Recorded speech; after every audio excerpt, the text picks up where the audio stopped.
Muito bom. Paulo, muito boa noite. Muito legal você estar aqui. A gente que faz bastante coisa virtualmente, né? Fico só te vendo na telinha ali. Agora estamos aqui, né? Para quem não sabe, eu e o Paulo, nós temos um curso de telescópio. Espero que todos os alunos estejam aí, porque senão é zero geral, hein, galera? Quero todo mundo aí hoje. A gente grava aí várias aulas aí online. E hoje estamos aqui ao vivo. Brigadão, cara, por ter vindo aí. Que isso, Sérgio. É um prazer estar aqui com você. E vamos tentar investigar esse universo aí, né, cara? Tentar ver esse mundo aí, esse céu infinito aí. Isso é uma coisa que desde criança, sabe, Sérgio? Eu me intriguei com isso a primeira vez que eu olhei. Eu olhei aquelas estrelas no céu e falei, rapaz, o que é isso, né? Eu perguntava para pai, mãe, tio, avô. Essas gente falavam por alto, né? Mas de alguma forma era como se cada estrela daquela estivesse dizendo assim para você... Me procura aí, cara. Descobre aí o que é isso aí. Me diz o que é esse universo. Afinal, do que se trata isso aqui, né? Entendi. E foi assim que você começou. Conta pra galera como começou o seu interesse por astronomia, cara. Rapaz, o meu interesse por astronomia é isso. Ele começou, eu morava no Rio de Janeiro, em Copacabana, né? E você não consegue imaginar um lugar mais inapropriado para se gostar de astronomia do que você morar numa rua. Eu morava na Aires Saldanha, uma rua que tinha um prédio de 12 andares na frente, meu prédio tinha 12 andares e eu morava no segundo andar. Então tinha uma nesga de céu de, sei lá, 5 graus passando ali. Mas eu ia todo dia andando assim, com a minha mãe e tal, ia para o colégio e tal, 8 anos, 9 anos, e eu vi um telescópio. Antigamente, essas coisas, tipo telescópio, microscópio, vendia em tipo uma loja, uma papelaria. Tinha uma papelaria que tinha brinquedo, microscópio, telescópio e tal. E eu vi um telescópio pequenininho, que eu tenho até hoje, e aí eu comprei esse telescópio, consegui, uma madrinha minha me deu, né? Foi um Toya de 30 milímetros de diâmetro. E eu comecei a olhar aquelas coisas que eu não sabia nem o que era, velho. E, assim, era uma coisa que...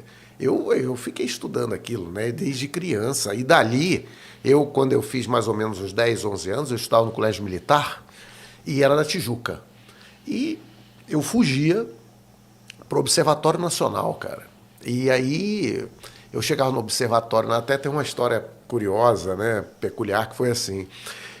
A primeira vez que eu fui foi um tio meu, né, que ele tinha sido aluno de uma pessoa lá do observatório, falou, não, vai lá e fala com fulano. E eu fui naquela loucura completa, entrei no elevador daquele pantográfico, assim, que era coisa de filme de terror, e aí eu cheguei, subi lá para entrar. Quando eu chego, eu falei, pô, por onde é que eu vou aqui? Não tinha ninguém, eu fui entrando numa casa. A casa era do Luiz Muniz Barreto, que era o diretor do Observatório Nacional. Caramba. Aí ele me levou no Mourão. Aí eu cheguei na sala do Mourão, o Ronaldo Rogério, né, de Freitas Mourão, e aí, a esposa dele falou, esse menino aqui estava ali, ele queria saber de astronomia. E aí ele falou, o que você quer saber? Rapaz, a cena que eu vi, Sérgio, muito doido. Sabe aquelas fotos do Einstein com cabelo, Sim. assim? Era ele, cara. Porque ele tinha um cabelão, né? Não, ele parecia um Einstein, e um monte de livro espalhado para tudo que é lado. Eu tomei um susto com aquele negócio, falei, rapaz, esse cara é meio doido, hein? Aí eu fui para a biblioteca. Aí de lá eu fiquei indo na biblioteca, lendo, e aí eu fazia assim, cara... Eu vi os livros e eu ficava escrevendo, copiando. Não existia Xerox, essas coisas nessa época, né? Eu ficava copiando os livros, que eu pensava assim, um dia eu vou entender isso aqui. Às vezes eu copiava em inglês, em coisas assim, eu nem entendia nada, mas eu ficava copiando, né? E aí foi aí que eu comecei a estudar mais esse tipo de coisa. Acabou que eu fui fazer engenharia, né? Eu fiquei na dúvida, na época, se eu fazia astronomia e engenharia. Acabei decidindo por fazer engenharia, né? Mas acabou que mesmo na engenharia, eu fiz engenharia elétrica na parte de telecomunicações, que tinha a ver com aqueles objetos ali daquela fotografia ali, os radiotelescópios, né? E eu até no projeto final, eu entrei em contato com o Pierre Kaufmann, que era lá, hoje é nome do observatório lá de Itapetinga, né? Mas eu entrei em contato com ele lá, que eu queria fazer um radiotelescópio de projeto final, mas acabou que lá não tinha estrutura, né? Os professores não conheciam esse tema. E naquela época, para o pessoal entender, o pessoal que é novo, que é a maioria que está aí, né? Sérgio, nessa época a gente mandava carta, velho. Isso mesmo. Nessa época, sabe como é que a gente escrevia um paper para uma revista? Por exemplo, eu fiz um paper quando eu me formei para o Congresso Nacional de Informática. Você sabe como é que era? Era classificados da Folha de São Paulo, cara. Então, você ficava olhando os classificados para ver que o cara dizia assim, call for papers e tal. Aí. Você a gente não tinha meios de comunicação que a gente tem hoje, né? E daí o que acontece é que acabou que eu acabei me formando em engenharia elétrica, trabalhei como engenheiro há algum tempo, depois entrei no Banco Central. E apesar de eu ter trabalhado a minha vida profissional toda no mercado financeiro, setor financeiro, né? Eu tive oportunidades, pelo tipo de trabalho que eu tinha, de viajar muito, e então tive a oportunidade de trazer os equipamentos, e aí eu comecei a estudar isso de uma forma mais sistemática, né? E aí vem até hoje. E hoje eu tenho um observatório muito bem equipado, né? Já descobri um monte de coisa. Então, assim, é uma experiência fantástica, né? Não, isso aí é demais.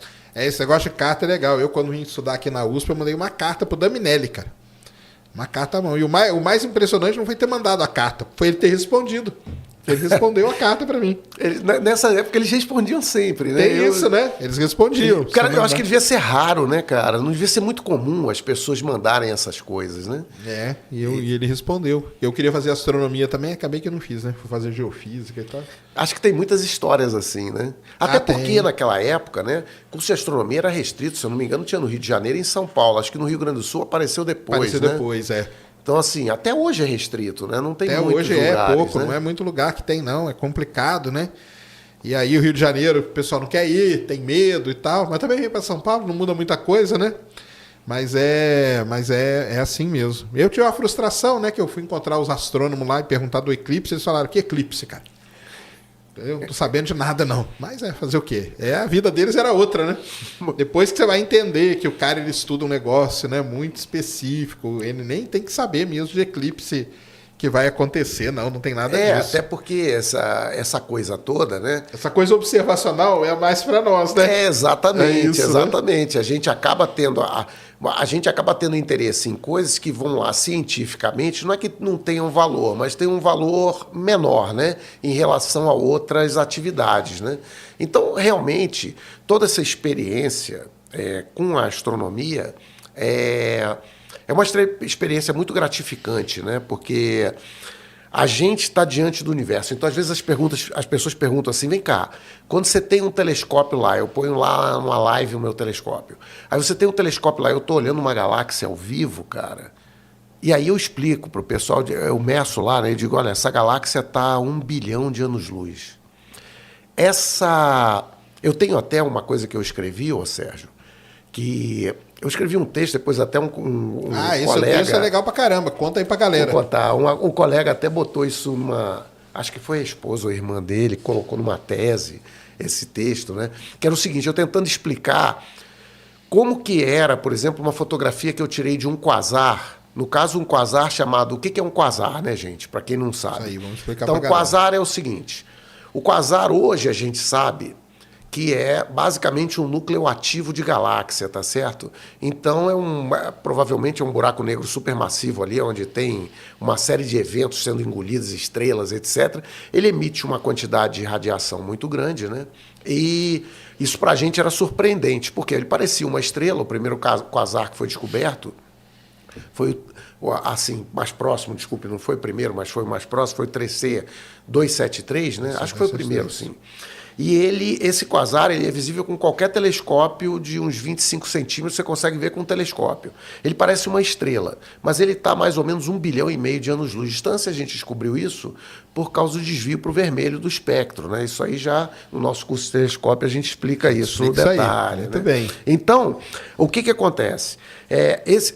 Eu estava tirando fotografia de um quasar chamado PKS 2330. Esse quasar está a cerca de 10 bilhões de anos-luz de distância. O que significa isso? Se vocês viram aí o James Webb, vocês escutaram muito aquele número 13.8 e tal, né? Então, esse quasar, ele está próximo daqueles objetos que o James Webb pesquisa no fundo lá do universo, né? Então, qual foi a história que eu montei? A história que eu montei é o seguinte, como a luz, o fóton que saiu de lá, ou seja, algum evento astrofísico ocorreu lá, que saiu um fóton há 10 bilhões de anos. Na metade do caminho, Sérgio, ainda não existia sistema solar aqui. Não existia Sol, nada. Ou seja, ele tinha percorrido metade do caminho e não tinha existido nada aqui. Aí surge o Sol, se formam os planetas e vem lá o fóton, atravessando o espaço vazio, gente. Ele não interagiu com nada, tá? Então ele vem vindo, não bateu em nada, ele veio direto. E aí ele vem, quando ele chega mais ou menos a 60 milhões, ele andou 5 bilhões de anos, aí depois ele anda, por exemplo, vamos botar aqui mais 500 milhões, ele anda 5,5 bilhões de anos, começam a surgir os primeiros elementos de vida na Terra. A Terra surgiu, então começa a surgir. Faltando 600 milhões de anos para ele chegar, ou seja, ele já tinha andado 90% do caminho. 600 milhões de anos tem explosão do Cambriano, que você tem aquela explosão de vida, né? Há apenas 60 milhões de anos atrás, você tem provavelmente um que contribuiu para o fim dos dinossauros, né? O choque lá de Chicxulub, como é que pronuncia aquele negócio? Chicxulub. Lá no México, em Yucatán, né? Isso. E o que acontece? Isso aí ele estava mais ou menos o fóton na distância do aglomerado de galáxias de Virgem, que a gente consegue ver com telescópios. Esse telescópio aqui consegue ver galáxias nesse aglomerado. E aí, você, há 5 mil anos atrás, ele estava entrando na Via Láctea, na nossa galáxia, que ele estava entrando por cima. Tá? Ele não está no plano da galáxia, ele estava entrando por cima. Então, há 5 mil anos, ele estava entrando na Via Láctea. E 5 mil anos é o quê? Basicamente, é o início da nossa civilização. Estavam construindo pirâmides e tal, né? Até que eu nasci, né? Nasci há 60 anos atrás. Aí, a tecnologia foi evoluindo, Sérgio.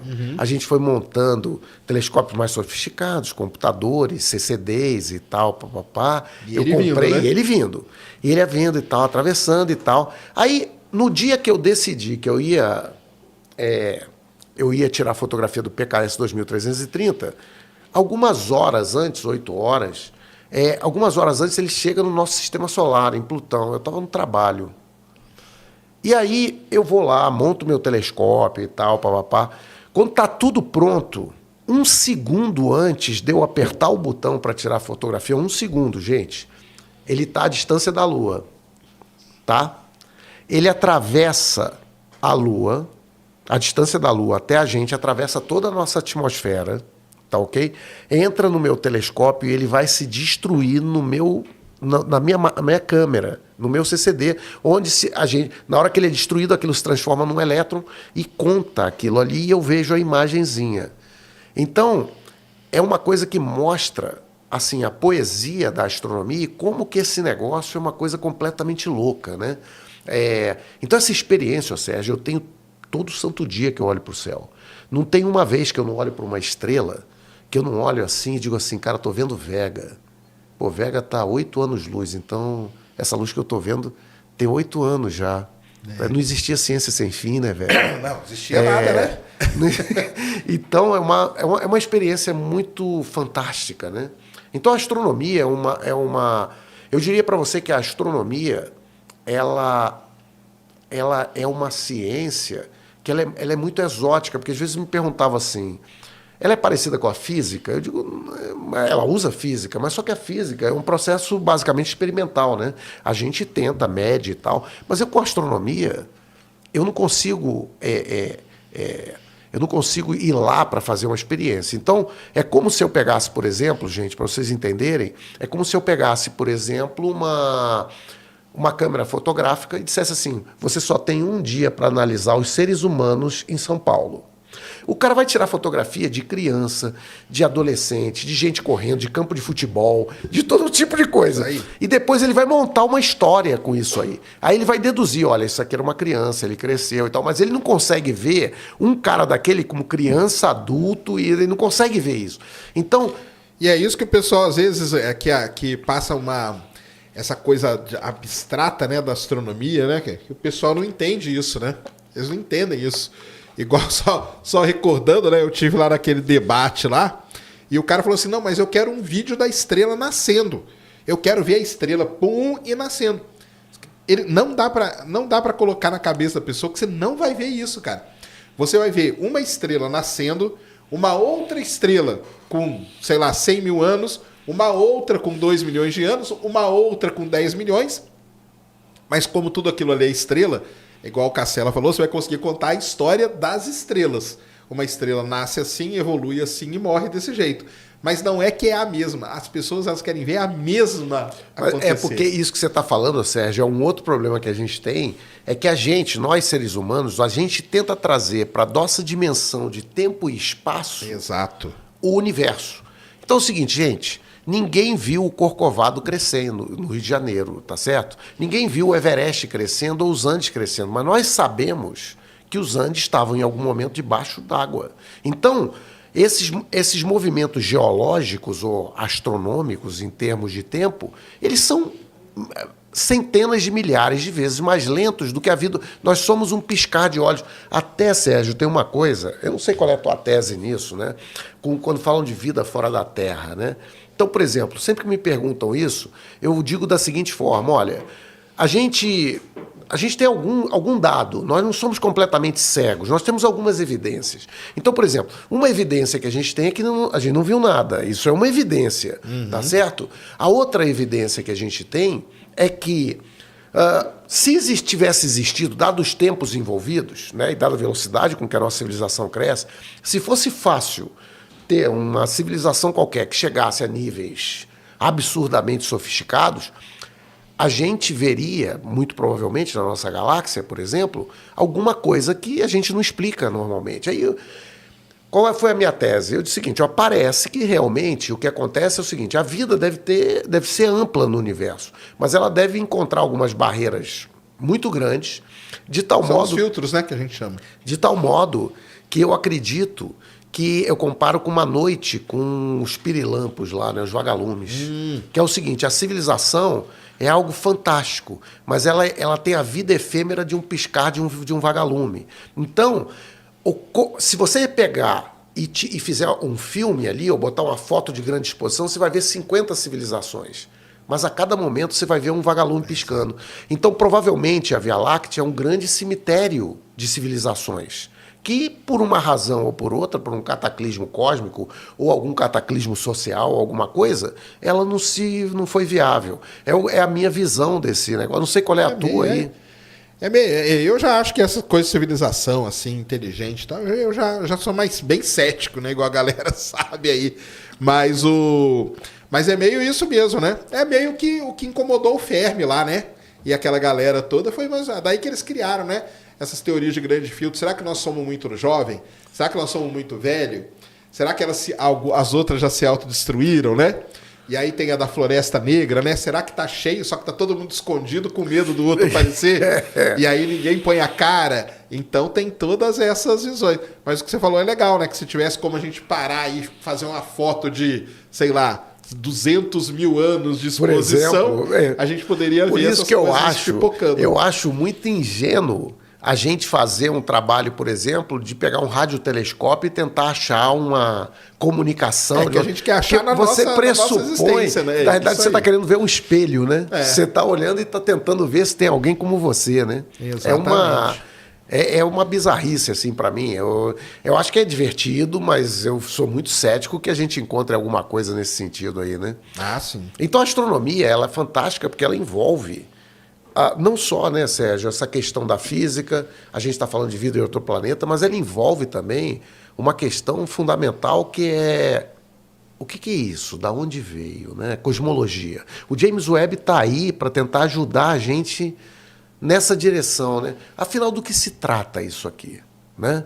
Porque, assim, eu converso às vezes com os colegas que eu digo assim, de alguma forma, a gente sempre acha que está no ponto ótimo das coisas. Então, tipo assim, nós estamos com esclarecimento de tudo.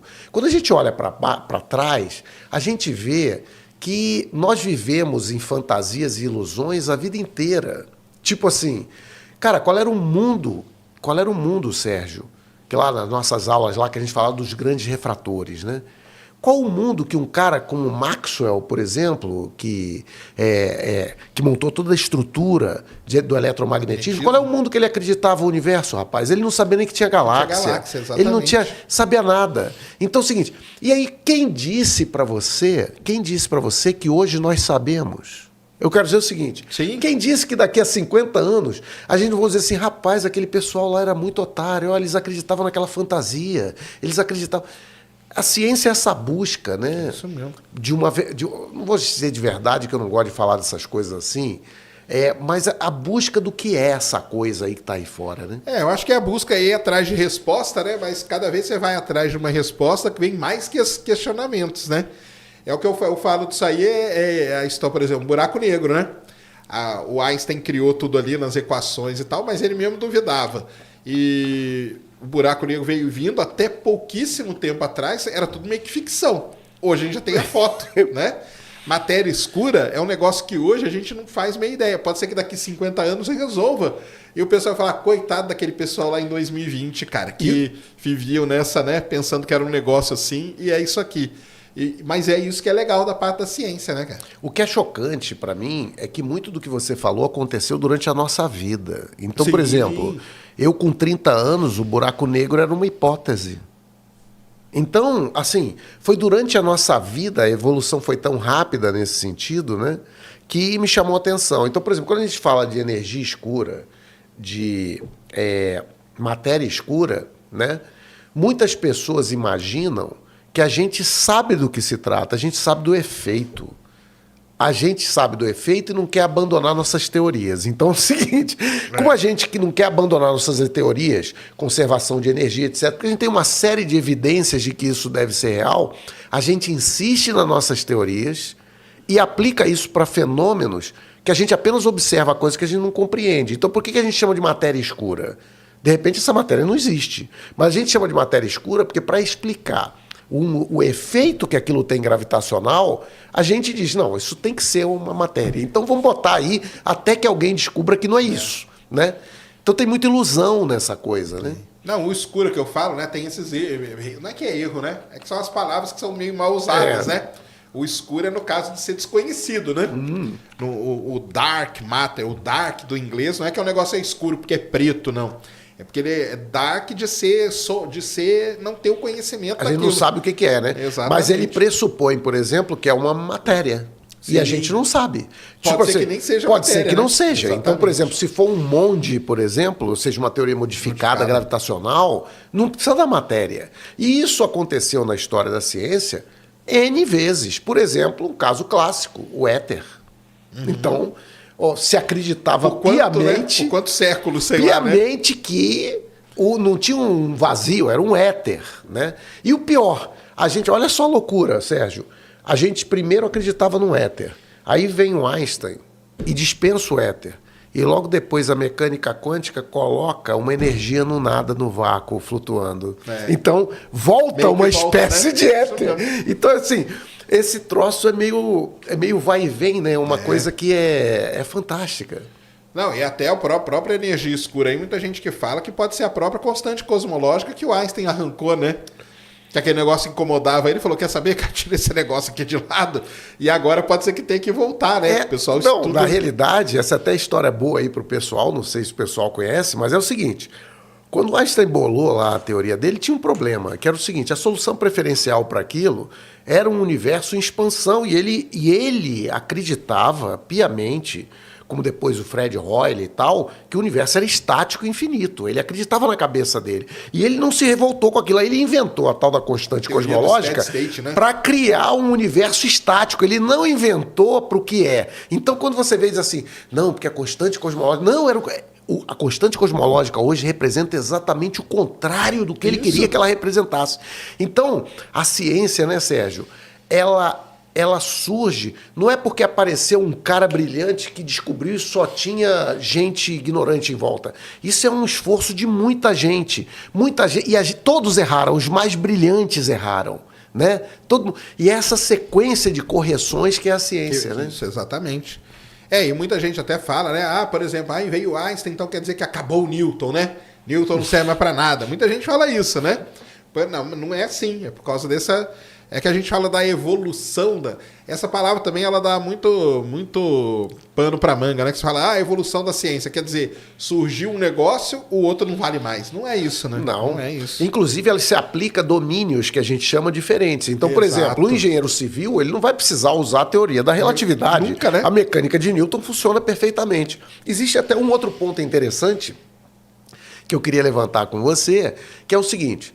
todo mundo fala assim, eu queria saber qual é que é a teoria que explica tudo. Teoria de tudo. E não sei o quê. Da onde a gente tirou que existe uma? Bom, o que eu quero dizer com isso? É que quando você estuda filosofia, começa a ver essas coisas com mais detalhe, você começa a entender que tem determinadas ilações ou hipóteses que a gente tem que elas não têm necessariamente um fundamento. Então as pessoas dizem assim para mim, mas vem cá, quem que começou tudo? Por que começou a mover? Assim, a gente tenta colocar coisas do nosso dia a dia para explicar algo que é muito mais amplo e que está fora do nosso domínio. Então, eu não consigo dizer para você se tem sequer sentido uma teoria do tudo, se é que isso existe, não tem que ter. Pode ser até que exista, mas pode tranquilamente ser que não exista. Ou seja, que todas as teorias sejam transitórias. Então, por exemplo, quando a gente chega e diz, não, é porque, por exemplo, teoria da relatividade, eu vejo uma lente gravitacional, né? A gente diz, olha, pelo menos nesse período de tempo, está valendo isso aí. Agora, vem cá, será que isso é uma realidade inerente ao que existe, e ela existe atemporalmente, ou seja, durante o tempo todo, ou será que isso é uma característica momentânea, transitória, mas que para nós, esse transitório de 400 quatrilhões de anos, a gente não vê, a gente só vê aqueles 13. Então a gente acha que está parado. É como se você chegasse, fazendo uma analogia para vocês, é como se você chegasse e eu só desse chance de você conhecer um lugar de dia 3 minutos. Você vai achar que é sol sempre. Então, se você ficasse lá 24 horas, você ia descobrir que não era assim. E a ciência, de alguma forma, é isso. Conforme a gente vai aprimorando as nossas necessidades e os nossos equipamentos de medida, modelos mais sofisticados são necessários. A gente vê que aquele modelo simplista, Newton, estava equivocado. A gente precisa de modelos mais... E, por exemplo, agora a gente está com a teoria da relatividade. Ela funciona maravilhosamente bem. Mas, muito provavelmente, daqui a pouco, quando a gente tiver um entendimento melhor que essa teoria provavelmente é uma emergência, a gente vai entender que, na realidade, ela é limitada. Ela só serve num determinado domínio, né? Sérgio, brigadão de novo, cara, valeu muito por ter vindo. E todo mundo que vem aqui, eu peço para começar contando um pouco da história de como que você se interessou, né? Tipo, pelo céu, por astronomia, ou o que você fez, até contar pro pessoal qual que é a sua formação e tal, para ajudar a inspirar, né? Acho que com isso a gente acaba ajudando a inspirar uma turma aí. Perfeito. Então, Sérgio, eu sou um astrônomo amador que iniciou a carreira de astronomia amadora em São Paulo. Então, assim, no melhor lugar, né? Né? Eu chamo os colegas de São Paulo que fazem a boa astronomia de heróis da resistência da astronomia amadora. Então, eu comecei ali desde que eu me conheço por gente, eu olhei para o céu, né? Primeiro porque tinha aviões que passavam muito baixo, saíam de Congonhas e passavam em cima de casa lá. Tínhamos os Electra, da ponte aérea. O Electra. Aqueles quadrimotores. O Lito que era apaixonado pelo Electra. Eu achava aquilo lá lindo, lindo, lindo. E depois o Boeing 777, o 727 também, passavam-se muito baixo. E o 727, ele era muito barulhento. Então, assim, não tinha como você não olhar para o céu. Entendi. E aí, consequência, né? Mas você chegou a ser spotter? Isso. Pode puxar ele aqui, ó. Esse braço aqui você pode puxar ele à vontade. Perfeito. Isso. Tá bom assim? Você chegou a ser spotter, aqueles caras que fotografam avião? Até hoje. Você é spotter até hoje? Maneiro. Credenciado em GRU.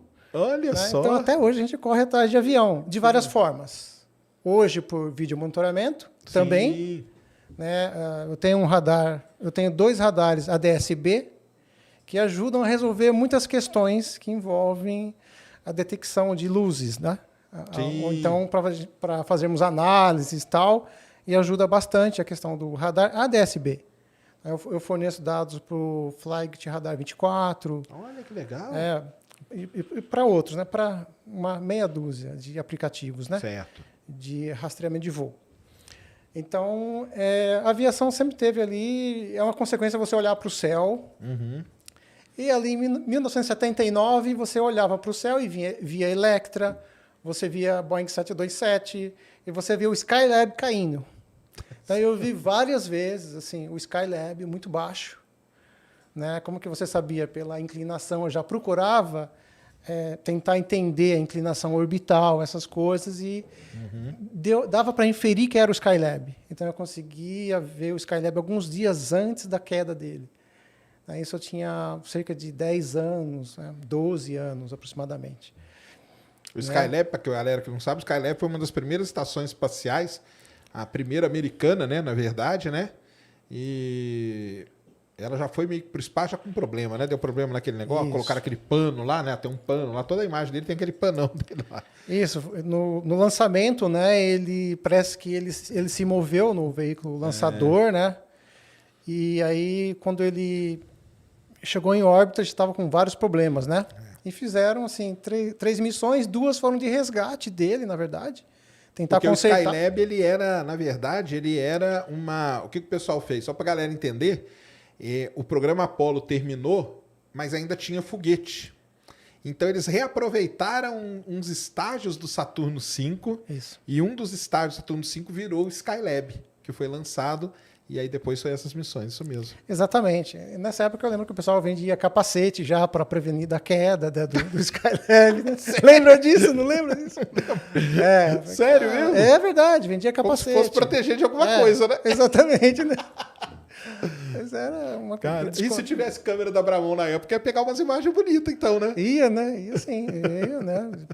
Eu me lembro que ele passou algumas vezes muito baixo, com céu claro ainda, tá? O céu assim, o sol já se pondo, né? Sim, mas ainda aquele e azul. Brilhante, assim. né? E assim, ele acabou caindo aonde mesmo? na Austrália, na costa, Austrália, é verdade. Costa oeste da Austrália ali, né? Próximo de Perth. Acho que Perth chegou a registrar alguma coisa e tal, né? E aí, né?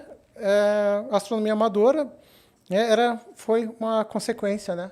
E eu tenho um tio, meu tio Donizete, tio muito querido, que me deu uma vez uma coleção de diários de bordo de navios que faziam as navegações, que fizeram as grandes navegações.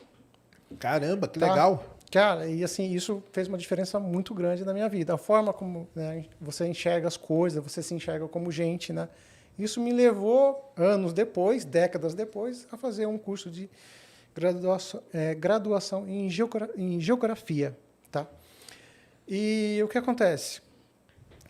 Inspirado por essas cartas aí náuticas aí. Então, você tinha o Pelo diário de bordo ali, caramba, isso é sensacional. E você tinha, assim, livros bastante antigos, que você tinha muitos detalhes dessas navegações e explorações geográficas, né? Que legal. E isso aí foi, assim, também marcou muito, né? Me marcou muito. E no meio dessa coleção veio também alguns livros de astronáutica, né? Antigos, né? Né? Um dos voos mais recentes que falava no livro era o voo da Marte 3 em Marte. Né? E você vê, né? Bastante antigo. E a Marte 3 não tinha, não chegou não deu certo, né? Não deu. Acho que transmitiu alguns minutos de vídeo e tal, né? E aí eu falei, poxa, o que será que aconteceu com a Marte 3, né? Fui tentar descobrir mais, e aí veio as outras, né? E aí a gente já estava em 1979, e aí Júpiter e Saturno estavam sendo explorados pelas Voyager. E aí, né, vi aquelas imagens sensacionais. Nessa época eu ganhei um telescópio, que também era desse tio. Entendi. Era um refrator acromático que tinha uma imagem sensacional. Olha que legal. E eu viajava pela Via Láctea com ele, né? Fazia assim, viagens sensacionais, Lua, tal, Júpiter, Saturno, pequenos, mas você via os satélites, os anéis, né? Então a astronomia era assim, foi uma paixão, assim. Esse tio aí que te inspirou mesmo, então. Foi. Que maneiro. Né? Então, poxa, né, fez muita diferença. E aí, né, alguns anos depois, eu era metalúrgico em São Bernardo do Campo. Fiz Senai ali, né? E aí depois saí, a gente montou uma empresa familiar. E alguns anos depois eu fui morar em Poços de Caldas. E aí o céu já era uma outra história, né? O céu já era aquele céu para você fazer uma astronomia mesmo, aquele céu encantador, né? E mesmo aqui em São Paulo, com o telescópio lá, você conseguia ver as coisas, você via? Conseguia. O cometa Halley depois, né? Alguns anos depois. Ômega Centauri, 47 Tucano, né? Que tem aquela condensação grande e tal, né? E eu achava fantástico, né? Que legal. Então, foi o início aí da astronomia amadora minha. Então você fez o caminho contrário da galera que está no interior e vê um céu bonito e vem para São Paulo. Você tinha um céu aqui terrível, aí quando você foi para o interior foi outra coisa, né? Aí eu fui para Poços. Aí lá eu tive uma experiência muito legal, que foi assim, algo próximo do telescópios na rua, né? E você colocava lá e a molecada parava de jogar bola, tal, e queria ver os planetas, tal, né? E foi uma experiência muito boa.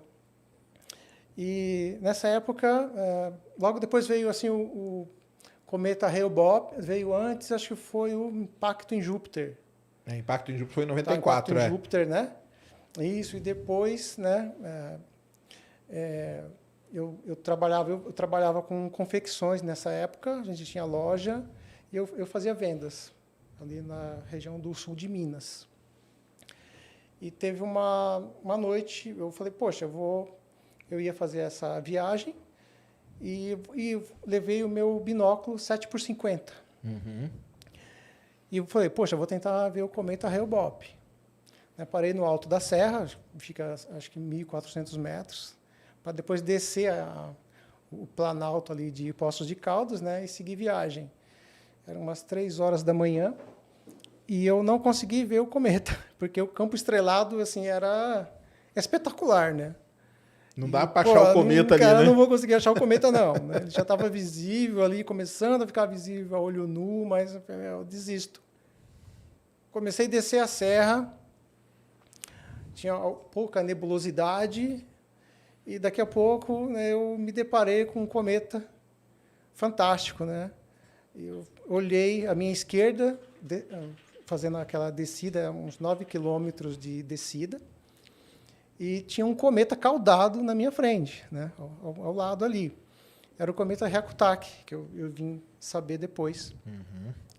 E durante esse trajeto, que foram umas 2 horas, eu consegui perceber o deslocamento dele em relação ao fundo de estrelas.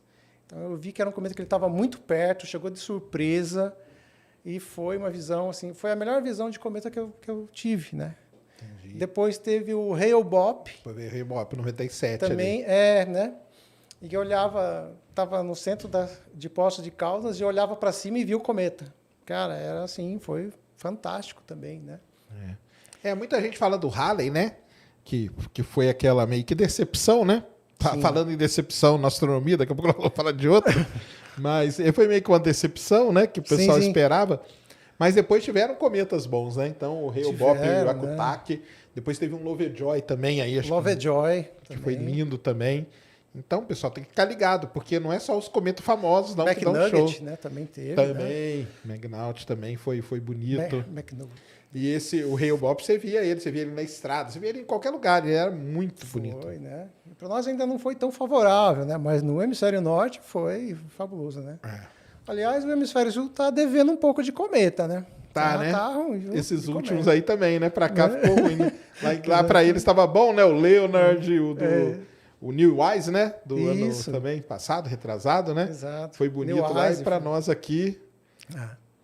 Eu consegui fazer algum registro do Neil Wise, foi, né, aqui nessa poluição toda, aqui deu para fazer alguns registros de frame único, tá? Eu não usei a técnica de empilhamento. Alguns colegas fizeram, assim, fantásticas fotos, né? Mas eu consegui aquele registro, né? Eu vi ele, né? Então, eu vi o cometa, então, né? E aí a gente dependia de vendas, né? E eu falei, poxa, as vendas no ano de 2003 ficaram muito irregulares. Eu falei, poxa, eu vou voltar para São Paulo. Vou sair desse céu e vou voltar para São Paulo. Né? Aí fiz um concurso, entrei no Tribunal Regional do Trabalho da 2ª Região. E aí foi até interessante, que eu falei, né, quando estava no tribunal, acabado de entrar, falei, poxa, eu vou fazer geografia. Pô, mas como você vai fazer? Você está aqui, você tem que fazer direito. Eu falei, eu não vou fazer direito. Né? Eu vou fazer o que eu quero. Né? E aí, alguns anos depois, conheci aí a Rede Brasileira de Monitoramento de Meteoros. Mas você chegou a fazer geografia, então? Fiz, né? Trabalhando no tribunal, mas fazendo... Fiz, tanto é que em 2011, com um grupo, né, a gente foi fazer uma pesquisa de campo, né, em Lisboa, Portugal e Espanha. E a gente estava sobrevoando o Oceano Atlântico e tinha aquele silêncio no voo, né? E eu falei, poxa, vai amanhecer e a gente vai sobrevoar as Ilhas Canárias e La Palma, né, que toda essa questão para a geografia é muito interessante, né, para o geógrafo, né. E o sol nascendo, eu abri o avião, abri a janela do avião, né? Falei, poxa, eu vou tentar ver a caldeira do Tamburiente, né, a ilha de La Palma, tal. E a gente estava do lado e consegui ver alguma coisa, né. Descendo lá em Lisboa, o pessoal queria me bater porque eu tinha atrapalhou o sono da galera, exatamente, né? porque os raios do sol entravam na janela assim, e o pessoal querendo dormir, né? Poxa, mas por que você abriu a janela do avião, tal? Poxa, a gente está sobrevoando, né? Que raio de geógrafos são vocês, né? Exatamente, estava sobrevoando as Ilhas Canárias e todo mundo dormindo no avião. Falei, não é possível, né? Entendi. Né? Aí o pessoal, tá, legal, né? Tava mesmo. E chuva de meteoros, você já tinha visto alguma? Nessa época aí? Olha, quando você começou na astronomia? Em São Paulo, eu cheguei a ver alguns meteoros, né? Teve um que me chamou muito a atenção. Foi em 1986 também, tá? Eu tive a impressão, isso eu posso estar enganado, de escutar o barulho primeiro. Caramba! Então, assim, o que me chamou a atenção foi o barulho que me fez olhar para cima. Uhum. E aí eu olhei e vi um meteoro, né, se fragmentando no céu de São Paulo, de noroeste para sudeste. Achei sensacional, né? E depois, né, eu vim a saber que a questão do barulho não era possível. Entendi. Em tese, não era possível. Né, porque o som ele viria aí uns 2 minutos depois. Depois, né? Aí exatamente. A luz viaja mais rápido, né? Exatamente, né? Não o som chega como, né? Não dá. Mas a não ser que você tenha ouvido ele, tipo, atrás, e na hora Então, que você olhou, ele tava... Tem essa questão, Aí, mas sim. o Zurita comentou. O Zurita é um dos heróis nossos, né? Sim, o Zurita um dia vai vir aqui também contar essa história dele. E aí eu vi isso, a partir dele, falou, olha, pode ter acontecido o seguinte, quando o meteoro começa, tem aquele tubo de plasma que o meteoro causa, ele pode emitir ondas de rádio que podem ser moduladas, talvez, pelos metais próximos. Entendi. Tá? Pode acontecer, né? Teoricamente, sim. Então, E aí pode haver uma você ouve modulação. o som, na hora que você olha, você vê o rastro aqui. Mas é que você está vendo o som de algo que aconteceu lá atrás, né? Antes. Exatamente. Então, Entendi. pode ter acontecido isso. Né? Então, tinha já alguma coisa tal, né, em São Paulo, mas muito pouco. Mas chuva mesmo nunca tinha, nem na Poços de Caldas? Cara, chuva em Poços de Caldas, sim. Eu acho que foram os Leonídeos de 1998. Ah, é? Se não me engano, tá? Aí poxa, ia ter a chuva tal, fiquei sabendo e tal. E levei, né? Quando foi umas 2 horas da manhã, eu levantei. E vi, assim, alguns bólidos, assim, realmente. Ah, é? Cara, aí eu falei, nossa, né? Alguns meteoros fantásticos, teve né? sorte, então. Foi uma...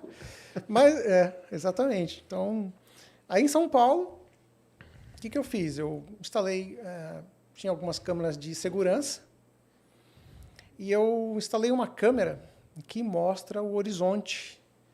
Porque a nossa questão, para o geógrafo, você ter existe o conceito da paisagem, né?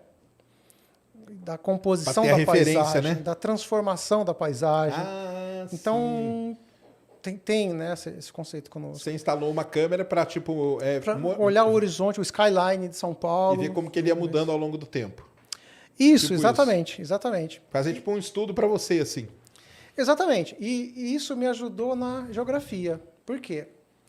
Porque começou uma transformação urbana muito grande nessa área, que foi o monotrilho da linha 15 Prata. Por isso o pessoal te chama de caçador de monotrilho, né? Também. Também. Mas foi então, o monotrilho foi o meu estudo de causa da transformação espacial. Entendi. Né? Porque a gente viu em algumas obras urbanas a questão do quem é o dono da paisagem. Quem é o dono da paisagem? É a elite que fala que não quer porque vai atrapalhar a paisagem dele. Ou é o menos favorecido, o vulnerável, que precisa do transporte para trabalhar. Entendi. Entendeu?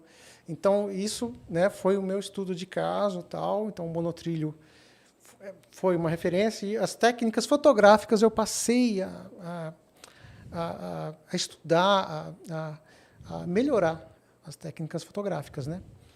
Mas aí como que era? Você punha a câmera na sua casa mesmo? Então eu tirava, eu tinha apontada para onde estavam começando a construir o monotrilho. Isso. E aí você foi acompanhando como que tudo foi mudando. Isso, tinha a câmera que acompanhava a evolução da obra. Certo. Né? Depois teste com o trem e tal. Mas eu também fazia a exposição. Ia à noite, né, na obra e fazia a exposição noturna. Entendi. Então, algumas fotos dessa, algumas imagens viraram uma referência. Então, assim, o que aconteceu? Alguns alunos da USP, de engenharia, me pediam permissão para utilizar essas fotos e tal. E aquela questão, a gente falou, só cita a fonte. Mas você chegou a publicar elas? A gente publicava, tem um portal de arquitetura e urbanismo. Entendi. Então, eu publicava lá. Tá? Então, assim, é um portal que é referência. Tá? E, assim, alguns engenheiros de outros países começaram a solicitar fotos. Inclusive, um engenheiro da cidade de Qom, no Irã, ele me contatou, né, e pediu detalhes e tal. E aí, esse contato com esse engenheiro foi muito importante. Por quê? Porque lá estavam com o mesmo problema de determinadas elites fazer o discurso da paisagem, que não queria o transporte, porque ia afetar a paisagem da mesquita. Porque lá ele falou o seguinte, ou seja, aqui os ayatolás, eles mandam, cara. Então, assim, o monotrilho, outro papo, né? Então a obra lá começou numa ponta e veio na outra e tinha uma mesquita próximo que ia ter a visão ali do monotrilho. Né? E é uma cidade parecida com... muito, muito semelhante à Aparecida do Norte. Então, eles falaram, Sérgio, aqui os ayatolás não querem porque dizem que vão profanar o templo. Né? Então, esse estudo foi importante. Que legal. Eu consegui desenvolver essa tese. E aí, inclusive, essa câmera está aqui, essa visualização ela está aqui num dos arquivos, depois a gente vê. Então. Vamos lá. Inclusive, acho que é um registro de Mamatus Clouds. Está em São Paulo, né? Caramba. Quer ver? Acho que ela está... Coloca Mamatus. Tá? Acho que está embaixo lá. Mamatus Clouds. Aí, me passou. Né? Acho que passou se estiver por ordem alfabética. Aí, ó. Tá ali, ó. Mamatus. Essa aí. Isso, essa aí. Então, para você ter uma ideia da visualização. Essa é a sua câmera. Isso, essa é uma câmera IP. Essa câmera foi a primeira que pegou meteoro. Tá? É onde eu quero chegar. Tá? Então, mas essa aqui é a câmera funcionando. Cadê o monotrilho? Tá lá, ó. Tá passando aquele trenzinho passou. E é isso aqui, né? Olha lá. Olha lá, cara. Que maneiro. Então, você vai ver agora a formação de Mamatus aqui em cima, ó. Aqui, ó. Tá? E essa nuvem Mamatus é aquela dos tornados, né? Isso, quando a formação geralmente ela está se desfazendo, né? Pode também gera, né? Eu acho que era esse o caso em São Paulo aí. Que demais. Então, essa sua câmera ficava ligada lá direto. Ficava direto. Para poder ver. E isso, você viu toda essa paisagem aqui mudar. Isso, todo esse horizonte mudar. Ela se transformou, né? Entendi. Durante quantos anos você fez isso aí? Foi desde que começou em 2012 até agora. 2012 para cá. Uns 10 anos. Essa câmera tá lá ainda?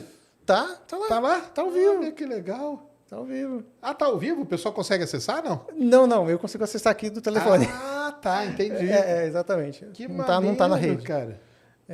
Devia deixar ela ao vivo aí, ó, abre o É canal verdade, e deixa, né? ó. Uma hora a gente abre sim. Sky, São Paulo, Skyline, vai fazer sucesso, viu? É verdade. Vai fazer sucesso, deixa lá ligado. A gente tem a parceria com o Clima ao Vivo, né? Então aí, ó. Que já é, né? Então, Que maneiro, entendi. Então é essa câmera aí. sim. Certo. E aí, você viu que ela começou colorida e agora ela ficou preto e branco. Que ela vai buscar mais sensibilidade no preto e branco. Beleza. Que é o caso das nossas câmeras. A gente deixa ela preferencialmente no preto e branco, que ela vai ter uma sensibilidade maior, né?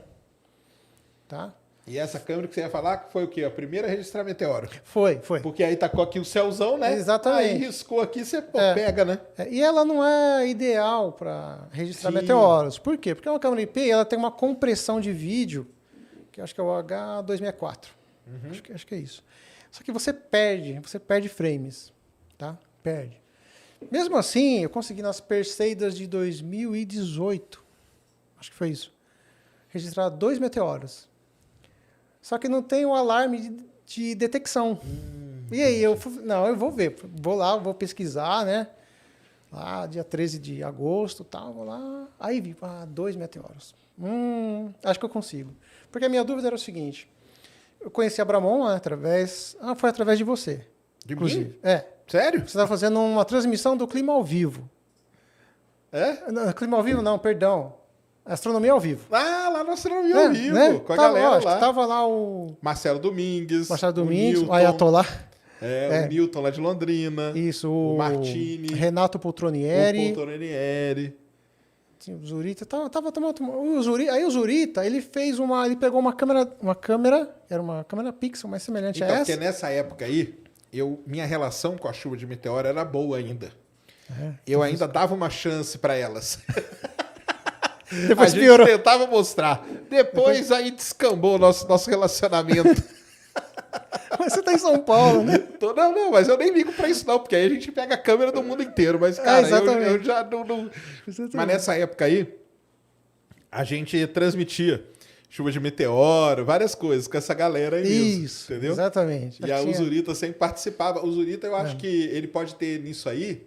Ele fez uma live especial explicando mesmo como que era para capturar meteoro. Isso. Tava mais ou menos no começo, né, da rede, né? Isso, eu acho que tava, sabe, quando algumas chuvas já tinham sido descobertas.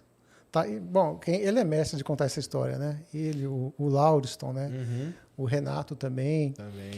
E aí acho que era uma campanha para ir no IMC apresentar alguns resultados. Sim. Então foi então foi depois. Foi quando para explicar para a galera, né? Depois a gente volta na história. Mas o que aconteceu? O pessoal da Bramon, com tanta câmera espalhada e registrando, o pessoal fez um trabalho sensacional. O grande Lauriston lá de Fortaleza, né? No Maranguape, né? Que ele fica, né? Isso, Maranguape. Ele fez um trabalho sensacional, cara. Galera, na mão ele fez, hein? Na mão. Ele mostrou os cadernos 3 já pra gente. caderninhos, né?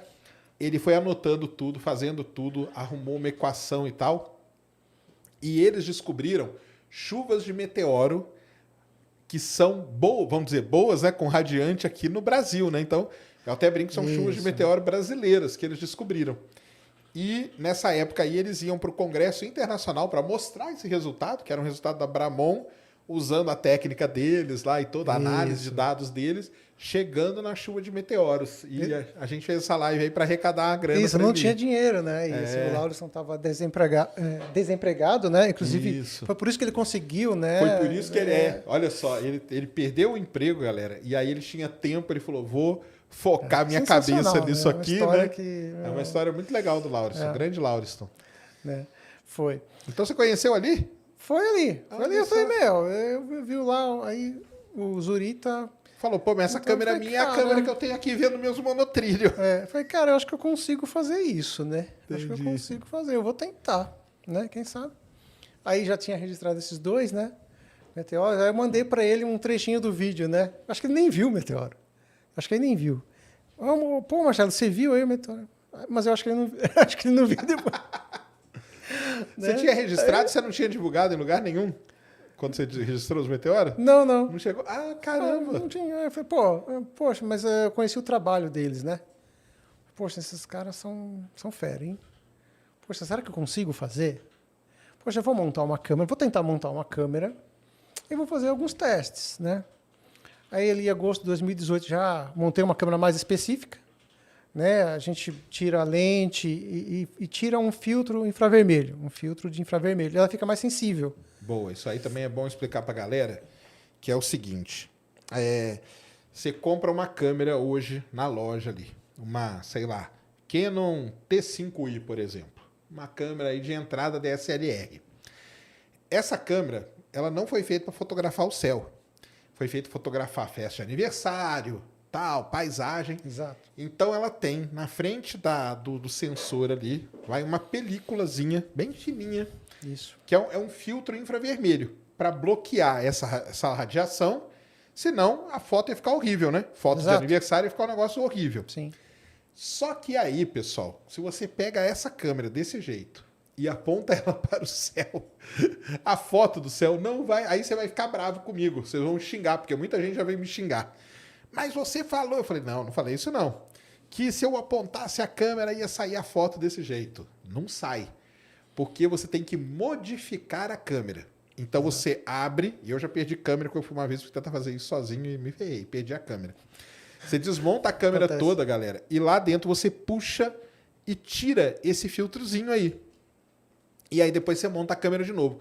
Hoje, logicamente, já tem pessoas aí nos grupos que a gente tá que são especializadas em modificar a câmera para astrofotografia. Então, Tá. se você está afim de entrar na astrofotografia, pode comprar uma câmera dessa e procure essa pessoa especializada. Ela vai abrir a sua câmera, igual o Sérgio fez aqui agora, Yes. e ela vai lá com a ferramenta certa e tira essa película protetora que fica na frente do sensor ali. Ó. Tá vendo? O sensor agora está exposto. Só que depois não use a sua câmera para tirar foto do aniversário do seu filho. Porque aí a foto vai sair horrível, né?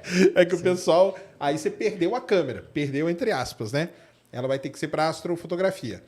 A Nikon, depois de muitos anos, né? Com esse sofrimento da galera, ela criou uma câmera para astrofotografia, a D810A. Então, Isso. as câmeras hoje, que tem um Azinho nela, elas já são prontas para astrofotografia. Já tem essa modificação. Então, isso é uma coisa muito importante que você tem que ter na cabeça. Porque senão, você vai xingar a gente. Porque, nossa, então não, você tem que modificar a câmera. Por quê? Porque boa parte do que você fotografa no universo é hidrogênio, né? Sim. É hidrogênio. Hidrogênio é a coisa que mais tem no universo.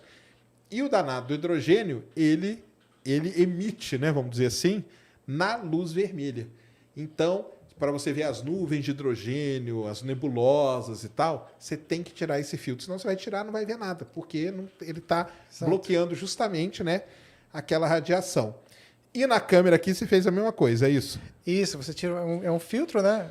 É um vidrozinho, né? Isso. Geralmente. Membranazinha, Então, um negócio. Então né? a gente já tem uma certa prática, a gente consegue tirar facilmente. Nem toda câmera você consegue tirar. Então são alguns modelos específicos. Essas câmeras aqui, elas são analógicas, mas foram as câmeras que permitiram várias descobertas, né? Que permitiu Iniciou aí a uma... galera. Tem alguns colegas Foi o que primeiro tipo de câmera que foi usado? Não foi o primeiro. Na verdade, essa câmera ela tem uma boa sensibilidade, é uma Samsung, mas outras, né, menos sensíveis foram usadas. Essa virou o carro-chefe. Entendi. Só que essa a gente começa a abandonar agora também, a gente já entra numa... Ah, tá. Não, depois nós vamos falar disso. Isso, tá. Mas uma coisa, essa câmera aqui, vamos supor que o cara quer comprar essa aqui hoje. Isso aqui é uma câmera de segurança. É a câmera de segurança antiga. Câmera de segurança das antigas, que o pessoal usa para pôr no portão de casa. Essas câmeras aí, né? Isso. Essa aqui era muito usada em banco, né? Que ela é muito resistente. Você deixa ela ligada, ela fica anos ligada lá em cima tomando sol. Não esquenta, não tem problema. Dentro da caixa, né? Porque ela não Sim. é impermeável, né? Mas não tem problema com isso, com nada, né? Assim, ela não tem isolamento, né? Você tem que colocar dentro da caixa. Então, não, ela sim, pega sim. muito calor, né? Mas Mas tem você uma pode deixar resistência. ligada que ela vai embora. Tem. E uma coisa, a lente é a lente que vem nela. Não. Ah, Não. tá. Não, então, peraí. Geralmente não. Então o cara comprou a câmera. Ele compra uma Samsung dessa aqui. Lá, entra lá, porque tá baratinha, sei lá. O cara, não, vou pegar uma Samsung dessa. A lente você vai ter que trocar também. Sim. Porque ela vem com uma lente que... Assim, na verdade, a gente recomenda trocar. Entendi. Tá? Mas dá para fazer. Eu tenho uma câmera que ela aponta aqui para a Avenida Paulista. Daí ela pega alguns meteoros, né? Às vezes até tem algumas imagens também, tá? Bastante interessantes. E ela está com uma lente muito escura, é uma f1.4, tá? As lentes que a gente recomenda são f1.0. Essa aqui é f1.0. Tá? Essa já é uma câmera um pouquinho mais avançada. É uma lente f1.0 varifocal. Beleza. Vamos explicar pra galera que perdeu. Nós já falamos disso aqui, hein? Lá com o Alberlan e tudo, a galera da fotografia. Esse Fzinho, galera, é o seguinte. Quanto menor esse número for, então, 1,08, 0,95, 1,4 para 1 para 0,95 e tal. Quanto menor for esse número, mais, vamos dizer assim, que eu posso dizer, mais aberto, né? É o diafragma dela. Isso, mais aberto. Mais aberto ou seja, ela vai conseguir captar mais luz dentro dela. Isso. Quanto maior for esse número, se você comprar uma lente que tem f4, f5.6, o diafragma dela é bem fechadinho e ela capta menos luz, tá? Então, para você fotografar o céu, que é uma coisa muito escura, né? E tem que ter uma sensibilidade, é recomendado esse F ser um F bem baixo, tá? Para você poder ter essa sensibilidade.